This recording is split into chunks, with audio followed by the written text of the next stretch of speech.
What's going on, everybody? Welcome to another brand new installment of Renegades Reviews, exclusively here, as always, on the Casa D18 Studios channel. I, of course, am the Renegade JJ Williams, and today I'm going to be discussing from 2011, The Reunion, starring John Cena, Ethan Embry, Boyd Holbrook, Amy Smart, Lela Loren, Carmen Serano, and Gregg Henry. What's up, everybody? Thank you for joining me here once again, as always, on Renegades Reviews. I appreciate y'all joining me here for another movie starring a wrestler. This one, of course, John Cena, The Reunion from 2011. And let's get right into it. Our film begins with a father and a son in a limousine. And the son has to do a report on what the father does for a living. But his dad seems very disinterested as he questions him, He just so busy reading the paper, whatever, like he wants no part of what his son is talking about. So the father tells him that he runs a company that owns other companies, very nonchalantly, very dismissively. Son gets dropped off, and while the dad is on his way to work, a move is made and he's kidnapped. The man, by the name of Kyle Wills, is a very wealthy businessman. Next, we meet Douglas Cleary, and he's being released from jail for petty theft. We're next introduced to Leo Cleary, and Leo is a bail bondsman whose most recent client has skipped bail. Lastly, we meet Sam Cleary, a police officer who's being suspended from the force due to an accident, a misunderstanding incident. However, the captain thinks he'll be able to get Sam back on the job no time at all. So the three men are brothers, Douglas, Leo, and Sam. They have a sister named Nina Cleary, and all four of them have been brought together because their father has passed away. Now, in his will, Nina has been left the executor. Each kid will inherit $3 million. However, there's a catch. They must start a business together and keep it going for 2 years in order to receive the money. Sam wants no part in this. All four siblings share the same father, but they each have different mothers. As a result, there's a lot of tension and resentment and dissension within the ranks. Except for Douglas. Douglas is just starting to get to know his siblings. He's never met them before.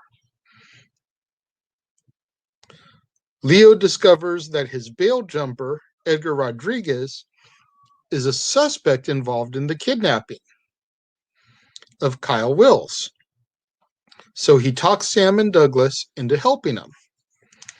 This way he can recover the bond money and they can split the $5 million reward for the rescue of Wills.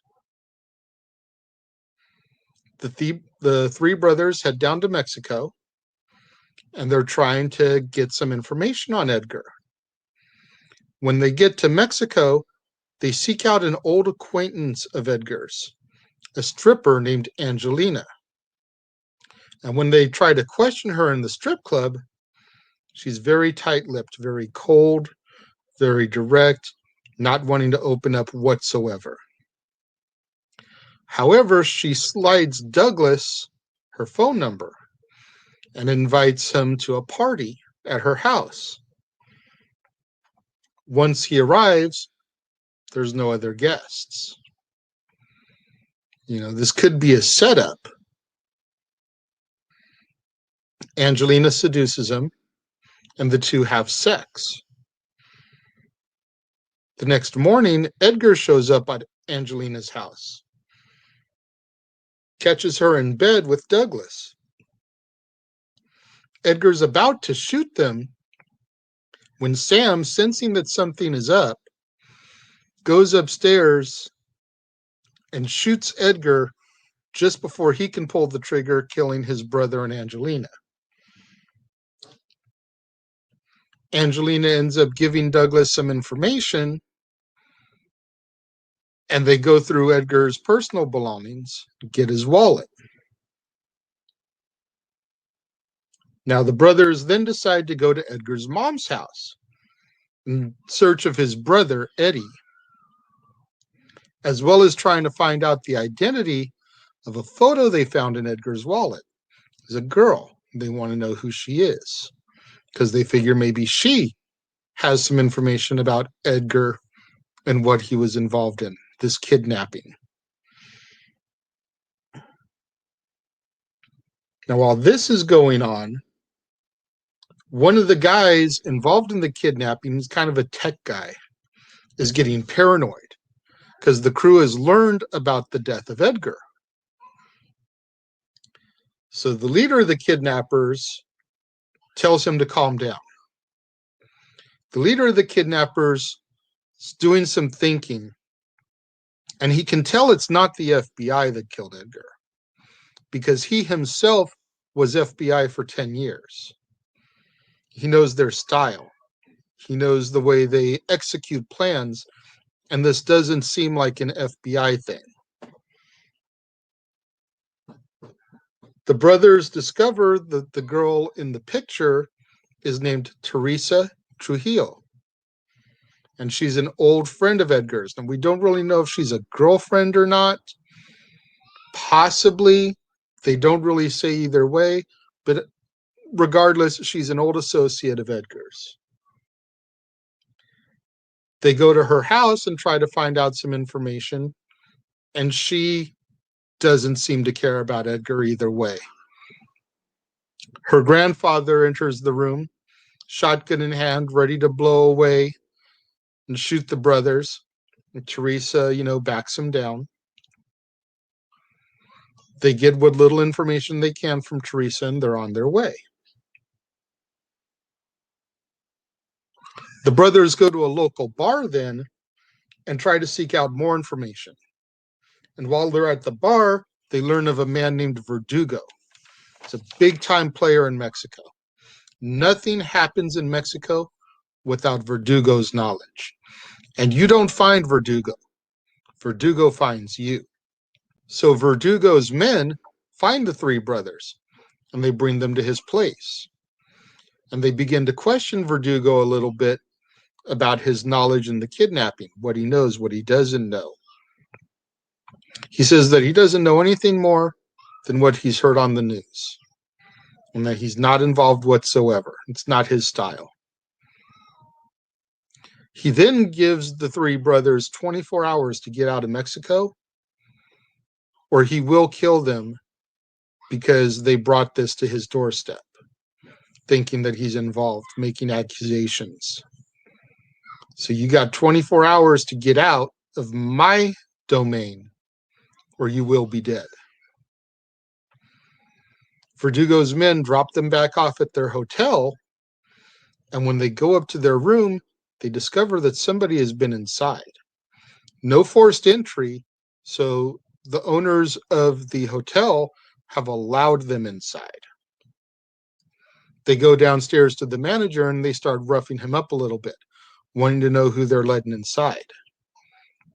They take the manager upstairs and have the manager open their door himself. They open the door and they can tell that something's wrong, so they start to run off. And they get away safely just before their room explodes. And the three brothers are about to cut their losses and go home when Teresa shows up. She offers her services to them because all the time that the brothers have been dealing with Verdugo and their room getting broke into, the men that they are looking for came by her house looking for them and ended up killing her grandfather in the process. Now, with Teresa's help, they raid a nearby facility and come up on a small arsenal. For a mission like this, they need some artillery, they need some weapons.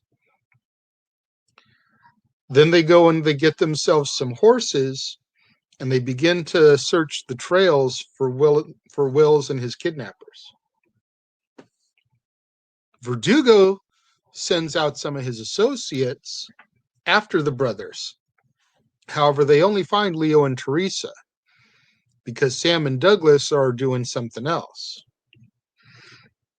And they're able to rough Leo up a little bit until Douglas comes in and spots him. Douglas and Leo then take on the two henchmen. Sam comes in, and I don't remember if they kill them or not. Forgive me. But they're able to take them out regardless.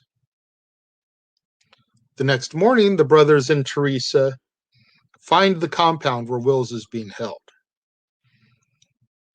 Sam tosses a grenade to kind of start things, and they make their move to try to make their rescue. Shots get fired, the compound is going to defend themselves. Sam, Douglas, Leo, and Teresa are defending themselves. Sam gets hit in the arm with some stray bullets, but he's able to keep fighting. Now, most of the kidnappers get killed in the crossfire of this gunfight, all except the leader, the ex-FBI agent, and the man who's responsible for pulling the trigger on Teresa's grandfather. Well, the guy that pulled the trigger on Teresa's grandfather takes off in a Ford Bronco. Douglas mounts his horse and chases after him. The ex-FBI guy, the leader, takes off his way, and Sam chases him down, leaving just Leo and Teresa. Meanwhile, while all this is going on, Verdugo and his crew show up. They go inside the compound, untie Wills, tell them that they're friends, take him to the American embassy, and they collect the $5 million reward themselves. Douglas is able to catch up to the Bronco and kill the man who killed Teresa's grandfather. All this leaves is the ex-FBI man, the leader of the kidnappers. And Sam wants to keep the pursuit going. Despite the fact that Wills is freed, despite the fact that there's no reward for them anymore, Sam, being a cop and all about justice, he wants to make sure that this guy gets his. Leo doesn't like the idea, and the two brothers begin fighting. And Leo just begins to verbal diarrhea of the mouth, man. He begins to vent and spew all of this anger that he's kept pent up inside of him for all these years towards Sam. And he just unleashes it all on him. And it all kind of stems from the day that Sam left the family. Sam left Leo and Nina behind. Because up until that day, they had a protector in the house. You see, their father wasn't the best man in the world. He was an alcoholic. But as long as Sam was there, because of his size, they had someone to protect them. Once he left, they didn't have that protection anymore. So Leo's been holding all this hostility towards him in for all these years. But Leo needs to understand, and Sam tells him, look, I was 17 when I left. If I had stayed, I would have killed the old man myself. And at 17, he probably would have been tried as an adult instead of a minor, done serious jail time, had a completely different career path than the one that he knows and enjoys today. I think it's because he got out that he was able to become an officer and be on the side of justice as opposed to the side of law breaking. The next morning, the brothers and Teresa find the leader of the kidnappers, the ex-FBI guy. And Sam attempts to place him under arrest, but he pulls a gun on Sam. And just as he's about to fire and pull the trigger, a shot echoes out. And Leo has fired a shot from the top of the canyon, killing the lead kidnapper. The brothers return home. Clearly, they've grown closer to each other and bonded throughout this whole ordeal. And they begin to tell Nina about their adventures. Well, Nina then breaks the news to the brothers that there is no money. She lied to them. And they all begin to get upset at her because she's never lied a day in her life. She tells them that their father's dying wish was to bring the family back together again. So she did what she had to do to make it happen.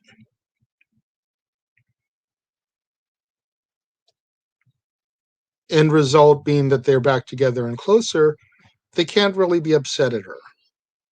Yeah, they're kind of bummed that there's no money. But the end result was that they are now all a lot closer than they used to be. So they can't really be upset at that. Sam then suggests that they start an investigation agency. Sam's already a police officer, so he's got that going for him, that experience. Leo's a bail bondsman, so they've got that going for him, that experience. Douglas is a thief, so he knows how to track thieves the way thieves think, got that experience going for him. And Nina just can't believe it.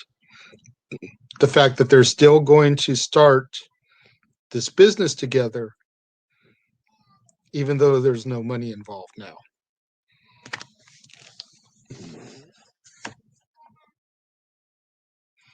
This was another really good movie.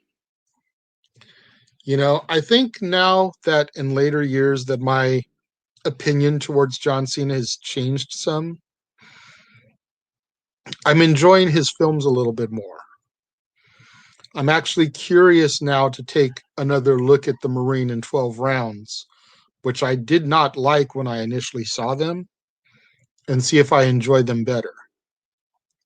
Legendary, I always enjoyed. The first time I'd seen it, and every time I've watched it since, I really enjoyed it. I had never seen the reunion, so it was cool to see this one and see something I had never seen before. I'm a big fan of Ethan Embry's. Always enjoy him in the work that I see him in. So it was just a really good action flick, thriller. You had the kidnapping, you had like detective work going on. I was thoroughly impressed and enjoyed this movie. For my rating, I'm going to give it 4 out of 5 stars. Like I said, I was thoroughly impressed with the storytelling and the acting found within this film. My only gripe about this film is that the majority of the kidnappers did not have names. And if they did, it was very glossed over and very forgettable. The only one who really had a name was Edgar, and he wasn't even the main guy. So that was my only little nitpick, if there was one. Don't forget to get out there on social media. Get those hashtags trending for me. Hashtag Casa D18 Studios, hashtag Renegades Reviews, hashtag Renegade Returns, and of course the ever popular hashtag Shenanigans. We interrupt this episode of Renegades Reviews for an important announcement about merchandising. Merchandising? What's that? Merchandising. Come, I'll show you. Merchandising, where the real money's made. Make sure you go over to teespring.com/stores/Jeff Meacham Network for all the t-shirts you see here from the West Coast professor, Jeff Meacham himself. You can get shirts for the Jeff Meacham Network, Talk Wrestling, as well as the red and gold Meachamania shirts.